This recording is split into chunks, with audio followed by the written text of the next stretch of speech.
Welcome to the VET S.O.S podcast. Remember, don't drown in the sea of transition. Grab the VET S.O.S Lifeline. Today, we're continuing our journey with Wounded Warrior Project, where once again we have Fitha joining us to sit down and talk about the Warrior Care Network and academic medical centers. Oh, I don't think we're going to get into, are we? Living proof that privates learn better in the front lean and rest. I'm here with my all-knowing partner, Keith. How you doing today, Keith? Sean, I don't know about all knowing. I'm gonna have to push back on that one, but I did spend a lot of time in the front leaning rest. I will just say, when I was an instructor putting people in, I will just say, I think all that blood rushes to their head while they're down there, and it's basically a scholarship program.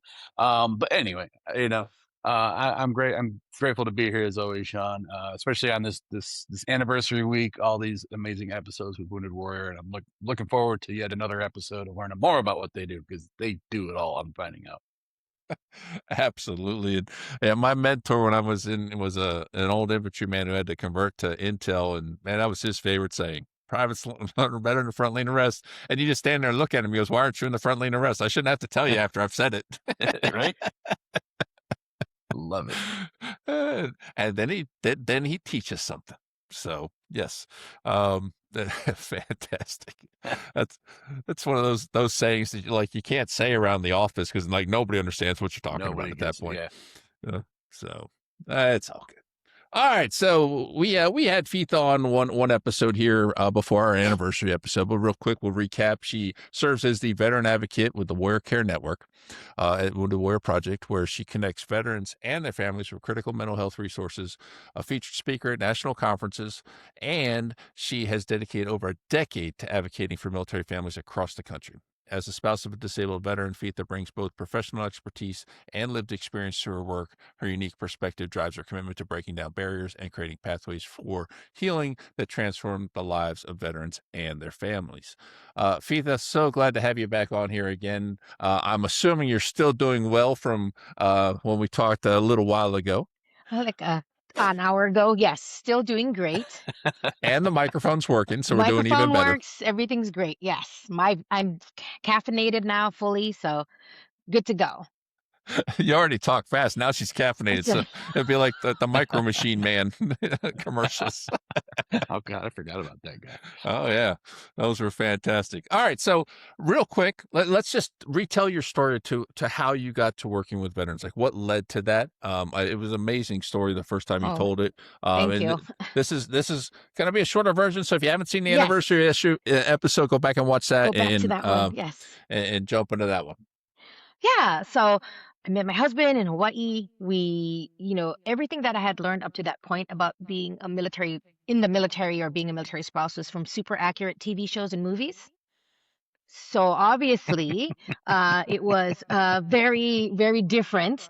We quickly got orders. We had 2 kids. We ended up in Clarksville, Tennessee, at Fort Campbell, Tennessee area, and then Kentucky and Tennessee, and it sucked. I don't know. I'm sorry for those who love Campbell, but I was not happy there. And so at that time too, my husband was starting to show what we now know are the signs of PTSD, and I would ask him, "Hey man, are you okay?" And he would always say, "Yeah, I'm fine. I'm fine. Woman, stop asking me. If you keep asking me, then I'm not going to be fine, right?" As you do. And then one night, there was like a big bam right in our garage. This man jumped over me in bed, shoulders tense, and was like, "Hey, grab the M4 and follow me."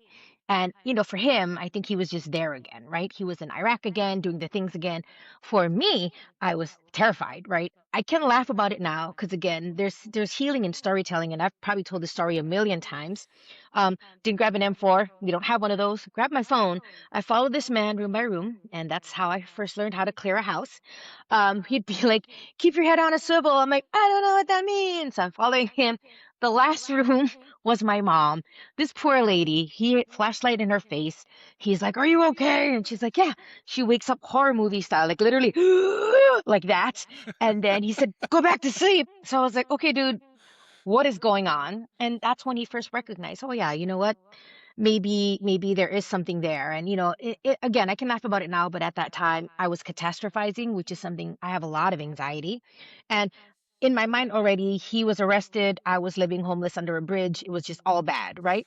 And then Oh, the next day, it's literally, I think it was the next day, Wounded Warrior Project came and I sat in a briefing room. They were talking about all these mental health programs. And I just sat there and I was crying. And I was like, okay, it was good to know that I wasn't alone. It was good to know that these are things, there's support for us. And then so I registered my husband. And then I quickly got involved. And then a year from that day, almost to the day, I was on a flight back to Hawaii, where I spent my first 5 years at Wounded Warrior Project. And it's just been such an amazing experience. I had a chance to ride a helicopter with one of the warriors who his last time he was in a helicopter, he had a tragic, just bad accident. But the Marine Corps, in all its infinite wisdom, decided to put him back as a crew chief. And so that was really cool. To be part of that, right? To be part of people's journeys. And it's just something that I'm so glad not my experience in the marketing public relations world. It doesn't even come close to helping veterans and their family members to what I'm doing now. I I don't know if the shorter version was even better than the original version. Like Right. she threw in some additional commentary I there that was did. Right. pretty I funny. did. I got to Uh, mix it up, right? yeah, Yeah. and just so everybody knows, if you didn't see the first episode, we did, make sure that her husband has since received care and things Yes. like that, and the fact that she can laugh about it now, it is therapeutic, and so we're definitely sharing the joy there that her husband's received the help that he Yeah. needs for sure. Yeah. Um, So that leads me uh, to my first question, Sean. Great Yes. lead in. I love it. So last or not last, but the last time you were on the first episode this week, you mentioned, your husband had tried multiple different providers and things of that nature. But something you didn't mention that I researched is that, when he finally agreed to attend the Road Home program, it was after his second session, from what I understand, he declared it the best program ever, right? And I'm Yes. just curious, like, what was it that finally broke through for him where other programs had failed? You know, so I think he'd been, like you said, to so many other providers in the past, and nothing worked, nothing stuck. And finally, I had told him, because I had just joined Warrior Care Network, and I'm like, listen, dude, if you don't at least try this program, it's a really bad look for me. And so, kicking and screaming, he did it. But he used a lot more colorful language. Thank you for paraphrasing, Keith. But he was very excited, and I think what the difference is, number one, the provider that he was working with was himself a combat veteran. So there was a lot of being able to relate. We've heard stories about providers where the warrior or the veteran's telling their story and then the provider gets like starts crying or something like that. But this person really kept him on track. And it's not for him, it wasn't the typical kind of CBT or cognitive behavioral therapies. I think it was more unified protocol, which it just helps reframe things. So you're not really dwelling in the trauma. In other words, you're not just sitting there talking about the trauma, which sometimes when you're in traditional talk therapy, that's what happens. And it really just gave him the tools to pause. And, the comments that he made were the provider, treated me with respect. The provider really listened to me. The provider really understood where I was coming from. And the other thing is, because it's an accelerated treatment program, in the 2 weeks, and he only did this online, right? In the 2 weeks that he participated in this program, he got what's equivalent to like 6 months of therapy jammed into 2 weeks where you kind of just keep going, like you build the momentum and then you keep going, which is different from, a lot of times we do it once a week and then I finally get a therapist that I like. Okay, and the next week, oh, I have to miss my kid has a baseball game. 3 weeks later, the therapist is out sick, and then maybe a month later, the therapist doesn't work there anymore. Now you have to retell your story all over again, and that sucks, right? Because every time you're retelling the story, it's raw. You're picking at that trauma. And so for him, I think being able to be consistent with one person who really understood him, listened to him, addressed kind of his concerns was really life changing. And although I will never say he is Mr. Warm and Fuzzy, because he's not, he will definitely now has he's able to say, hey, you know what? As family members, like we get our own PTSD, if you will, secondary PTSD. So things will happen, and I'll be like, oh man, here we go again. My shoulders get tense. I'm like, okay, this is gonna be bad. And then he's able to say now, right? Hey, you know what? Let's just stop. Let's think about this. And that's the biggest help. He's giving the opportunity for his lizard brain to go away and for the prefrontal cortex to come back and kind of calm down. And that's been the biggest change. And kind of on that topic, one of the things I had said to him was like, hey man, if there was a program like this for family members, I would go. I would have gone a long time ago. Blah blah blah blah. Blah, big talk, Fitha, yeah. And then they opened a family member program at Rush, and I remember thinking, "Oh man, I gotta sign up now." And I did. I was like one of the first four to sign up, but then I just didn't call back. Because you fill out the forms and then they call you. You're supposed to make an appointment, and I just never called back. Because I was so busy. I was just so very busy. I was traveling a lot with one of the providers, Michael O'Connell, and I remember we were in one of our drives. We were talking, and I brought it up. I was like, "Yeah, yeah, I signed up for the family thing." He's like, "Oh, okay. Are you going?" I'm like, "Well, I haven't had a chance to talk to them." He's like, "Why?" I said, "Oh, because I'm really busy, Michael. Why are you asking me?" And he was like, "Okay, here's the thing." He said, he didn't judge me. He didn't push me one way or another, right? He's just like, "I want you to really tap into that feeling of anxiety and avoidance because PTSD is a disease of avoidance.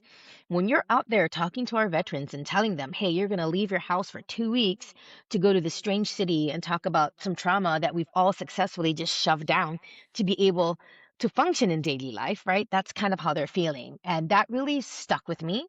And I think like 3 days later, I called them back, and then they shipped me off to Chicago, and I did a 1 week family program. Same thing, free accelerated treatment. We did things like yoga, meditation, acupuncture. The cost was covered, no cost to me, and that's the great thing about Warrior Care Network. So there's 4 academic medical centers. So Rush Hospital is the one with family members. And then we have home-based program at Massachusetts General Hospital. They have a really good cohort for operators. They have a special operators cohort. They also have Spanish-speaking cohorts, women, female-only cohorts. They just had a cohort that was females who worked with the SOF, with the soft teams, excuse me. Then we have Emory Hospital. Their thing is they do a lot of prolonged exposure therapy. So for warriors whose trauma they're having a hard time releasing, they have this chair that sits on a rumble pad, and you put on the VR goggles, and then you're able to say, you know what, I was in the fourth vehicle, it was in a market. They can recreate that in a video game style. I was going down, and then I heard the bell ring, and then we got hit from the left or whatever it is. Even to the sounds, I mean to the smells, excuse me.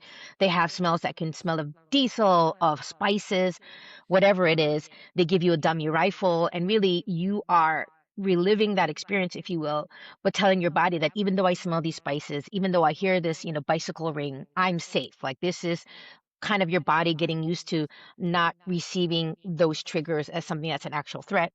And then, of course, we have UCLA. UCLA is for our more TBI or traumatic brain injury clients. Everything's free. You don't have to have a diagnosis. You don't have to have a rating. If you want to keep your file secret or your medical record secret, you don't have to share it with anyone. Let's see what else. Uh, Again, we pay for everything: treatment, travel. If for whatever reason you tell me, hey, if I miss 2 weeks of work, I can't make rent, we'll help you pay rent. If you say to me, hey, I'm a single parent, I don't have anyone to watch my kids, we have in the past flown in family members so that the family members can be at the house, watch the kids, make sure everything's taken care of so that the veteran really can focus on getting better. And yeah, the 1 week I spent out there, even though I was really I mean, I got to the airport in Chicago and the driver was, of course, a little late. And I was like, oh, if I just turn around, I can jump on a plane and go home. That's going to be so much better than doing whatever this is. I'm so glad I stuck with it. And again, it's very helpful. It just helps reframe things. I think that's the thing. They're not trying to cure you because your trauma is your trauma, but they help you reframe things like the catastrophizing where I was under a bridge. I can now most of the time, well, 95% of the time, control that, stop it, and be like, okay, first of all, stop and reframe and think. So it's really been life changing, and I can't recommend it enough. That was a lot. Yeah, you took a That breath. was, She took a yeah, breath. yeah. I got nothing. I mean, it's Sorry. So, um, Was that too much? no, no, Because absolutely you're going not. to edit no, it not at out, all. right? Yes. No. No. I do want to just clarify one thing that you said, Yes. and that you said that your husband's not a softie. No. did he pay you to say that on camera? Because I have a feeling, much like my wife, she'll tell everybody that I'm a big teddy bear, and I have to correct her and make sure that she sets the record straight. So, is this a forced thing? Is he off camera right now telling you that you better say this? Well, there may be jewelry coming my way for Valentine's Day. We'll Okay, see. okay. All right. I just we want to make sure everything on here is factual. So Yes, it yeah. is factual. See, I already got tagged with that while I was in uniform. They called me Sully from Monsters Inc. because I was so scary when you first met me, but then like you eventually realized that I was just a big softie. So yeah, no, Very nice. I got tagged with that before I even got out of uniform. But Wait, Keith, did we meet was that you with Sean when we were at the VFW? No. No, just kidding. That was someone else. Everything's fine. No, that was I have a our very forgivable face. marketing person who's Oh, 6'10". He's yeah, taller than me. yeah. See, Holy I'm 5 feet tall, Jesus. so I'm just standing there at the booth, and I'm like, these gigantic men are like beelining it towards the booth. Yeah. I'm like, oh, what's happening? Uh, I said, you living in the land of giants, and you and Keith yeah. are about the same height, I think. What's Oh wow. Oh wow. shots fired? Right. All right. So, I don't know where to go. Like we talked about Road Home, but then she started talking about all the care network centers.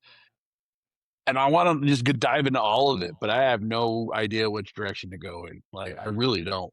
It Um, really is. There's so much information, right?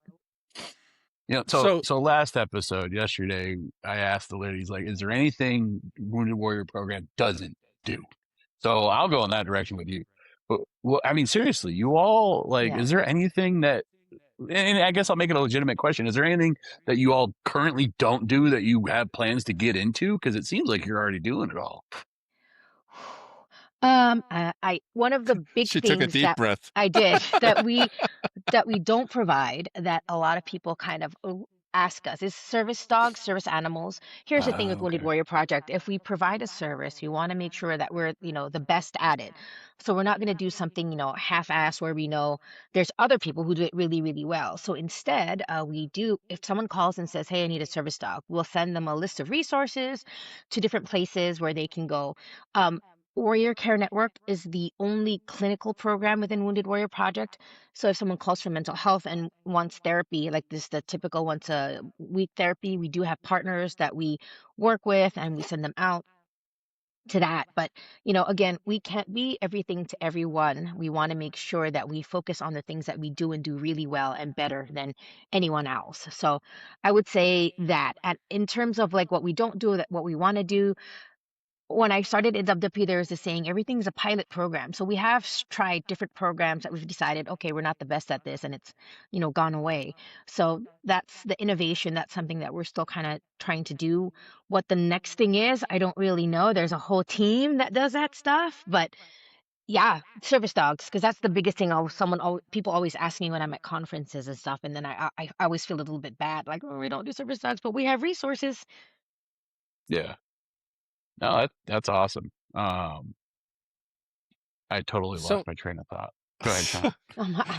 I'm so scatterbrained this episode. I don't know what it is. need more coffee. That's the problem. Apparently. So,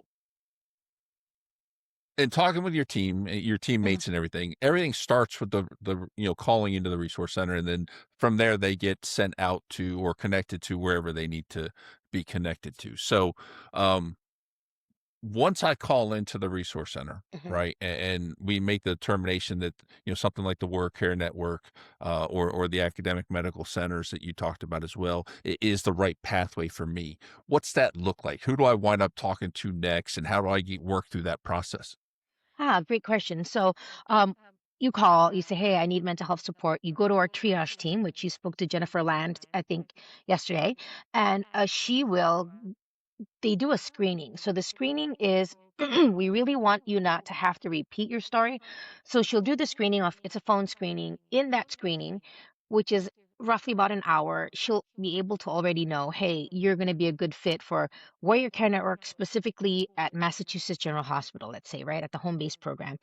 And then she'll refer your stuff out to MGH and they kind of do their thing And really, that's it. Like they ask for medical records. They do ask for some other data if you need a letter to so that you can get FMLA, they'll help you with that.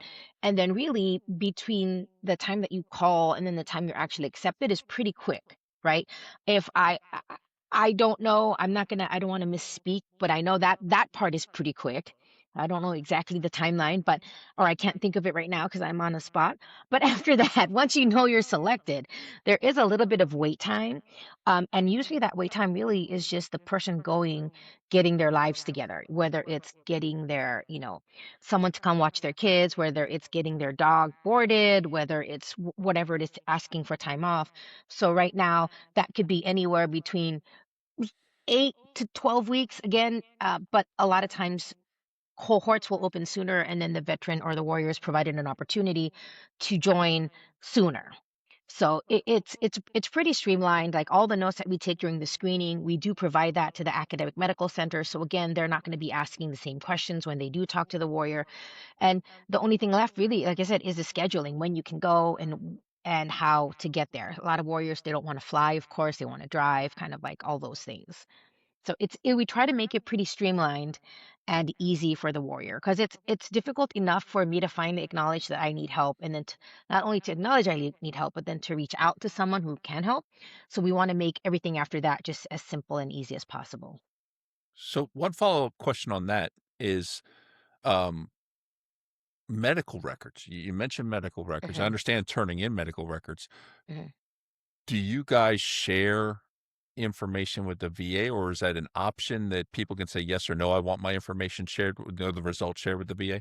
Yeah, great question. So it really depends. So we do have warriors who are like absolutely no sharing my medical records with the VA. We have active duty service members who attend too, sometimes with the blessing of their command, sometimes just like, hey, I'm on block leave and I want to attend for 2 weeks and then come back. So if you want to keep your medical records private, you absolutely can.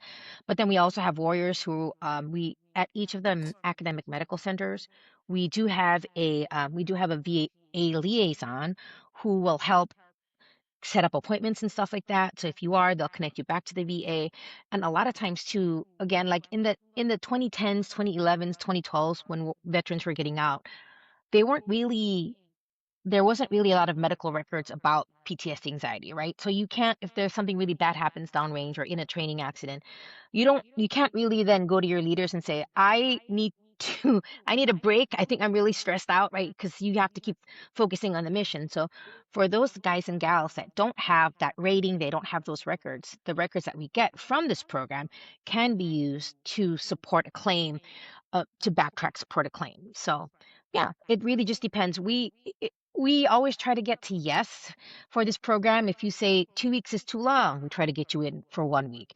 If you don't want to fly, we'll give you virtual. The only time that so far I've had to say no is we had a warrior in Puerto Rico who didn't want to fly off the island to go to Boston to attend the Spanish speaking cohort, and that's been challenging because we spent time too. The whole team was looking like, is there a boat that he can take? Is there like all these different It's a things? long And Put them boat. on a cruise I line. yeah, and we're like, okay, well, we can't put him on a cruise, obviously. So, and we're still working on that. We're trying to see if our partners there can help get him. As long as he can get to the mainland, then he can take a train, plane, a train, bus, whatever it is. So we try so hard to get to yes to whatever your concern is. Hey, I want to be in an all-female cohort. Okay, well then you're gonna have to wait until this date. That's when the next all-female cohort is. Um, all those different things, and I think that's what makes it successful too. And also, I did want to add that even the virtual programming, because we are evidence based. We have so much data. All that data is available on our website, and even the virtual. A lot of people think, how's that impactful? But the virtual is really impactful. It's same results as the in-person one. So it really again depends on the person. We have some warriors who don't want group therapies, who don't want that stuff, and so maybe virtual is best for them. In fact, if you're in a SIPAC state, obviously virtual, but like California, not a SIPAC state, Louisiana, not a SIPAC state. And what we've done in the past is if you're in one of those states that's not SIPAC, but you're neighboring a SIPAC state, we'll help you get to that SIPAC state. We'll book you a hotel room. If you don't have a good way to communicate, we'll even loan you an iPad so that you can do your therapies there without flying out to the location of the academic medical center. Okay. Wow. Yeah. So But it's again, a lot. there's nothing y'all don't do except for the dogs. So no, Yeah. And cruises. They don't put And you on a cruises. cruise. I can't put you on a cruise. Yes. Yeah, no, so much has been revealed to me in just 3 episodes, and we still have 3 more to go. So like we're even at the halfway point. I'm just blown away. I've always heard of the WWP, and supposedly I was told I'm a member because I was medevaced out of Iraq back in the day. And they're like, I showed up and launched duel, and they're like, "Here's some WWP gear. You're now a member." Yeah. I'm like, I had no idea what that means, but okay. But I still wear my WWP jacket to this day. Oh. But no, it's just amazing all that y'all are doing, and I'm so grateful we were able to get these shows lined up and get you all on here talking about this amazing stuff. Unfortunately, we are at time for this episode, so we do have to kind of wrap this up. But before we go, I know last episode you were on, we asked like how can people get in touch. You mentioned the 800 or the 866 whatever that number was and all the other things, but I want to go a slightly different angle. Like if people want to support Morning Warrior program, whether it's, with volunteering service, financial, monetary, whatever, how can people get in touch with the organization to do something like that? Yeah, great question. Thank you. So, same thing. I would just drive them all to the website. There's a place where you can donate. There's a place where you can organize fundraisers, and we have all kind of different fundraisers. Some for school age kids, some other stuff. And so, just the website has all the information that you need. But also, you can also email. It's info at woundedwarriorproject.org, spelled completely out. That's another way to get in touch with someone from the organization to get information on how to support. But yeah, we always appreciate our supporters. We are 100% donation based. We don't receive any funds from the federal government. We do have some big corporate partners. However, most of our monies does come in from those mom and pops that donate the $20 a month. So we're just forever grateful that they are able to help us provide those services for free to the warriors and family members that we serve. Awesome. She Yeah. said that nonchalantly. They don't have any grants, or you said no federal funding. No So federal funding. it's No. all done. I mean, that's impressive. That As is big as impressive, Wounded Warrior yes. Project is. That is impressive. Okay.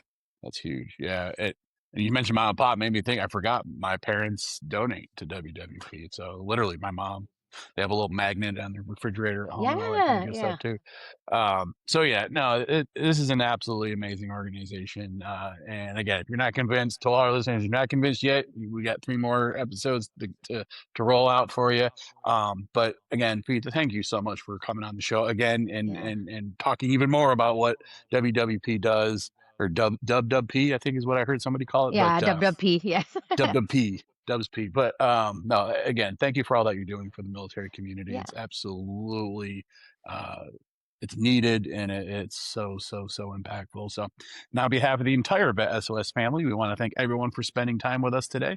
It's always great having all of you along for the ride. Don't forget to check out all of our other episodes and keep coming back for more stories, insight, and support from the VET S.O.S crew.